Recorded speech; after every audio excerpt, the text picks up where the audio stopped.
দেখো ছাদ বাগানে কত সুন্দর ধুন্দল গাছ হয়েছে। আমরা তো ধুন্দল বলি, তোমরা কি বলো জানি না। এই দেখো এখানে একটা বিশাল বড় হয়েছে, দেখো কত বড় হয়েছে। এটা প্রথমবার কাটলাম আজকে ধুন্দলটা। আর এই দেখো এখানে অনেক হয়েছে, এই যে নিচে এই যে প্রচুর পরিমাণে হয়েছে। শুধু দেখো কত, ছাদ বাগানে যে এতটা হবে আমি ভাবতেই পারিনি।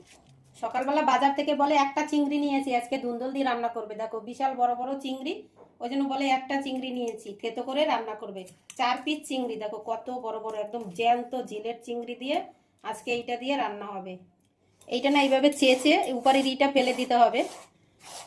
এই দেখো কত সুন্দর উঠে যাচ্ছে ছুরি দিয়ে। তারপরে আমি কুচিয়ে মাছটা বেছে এনেছি, নুন হলুদ দিয়ে মাখিয়ে নিয়েছি। কড়াতে তেলও গরম হয়ে গেছে, এবার দিচ্ছি চিংড়িটা একটু ভেজে নিয়েছি। এখানে দিচ্ছি রাঁধুনি ফোড়ন, পেঁয়াজ, কাঁচা লঙ্কা ভেজে নিয়েছি। হলুদ গুঁড়ো দিয়ে দিলাম, জিরার গুঁড়ো আর একটু ধনিয়া গুঁড়ো। এবার ধুন্দলটা দিয়ে দেবো, এবার পুরোটা মিশিয়ে নেবো। এখানে দিচ্ছি এখন স্বাদ মতো নুন, অল্প নুন দিতে হবে কারণ এটা পুরো কমে যায়, ওই জন্য আমি তখন নুন দেইনি।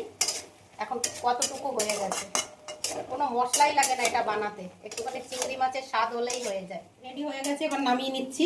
5 মিনিটের সবজি, কতটুকু টাইম লাগলো, পুরো রেডি হয়ে গেল। গরম ভাতের সঙ্গে কিন্তু আজকে দারুণ জমে যাবে। টাটকা গাছের সবজি বলে কথা।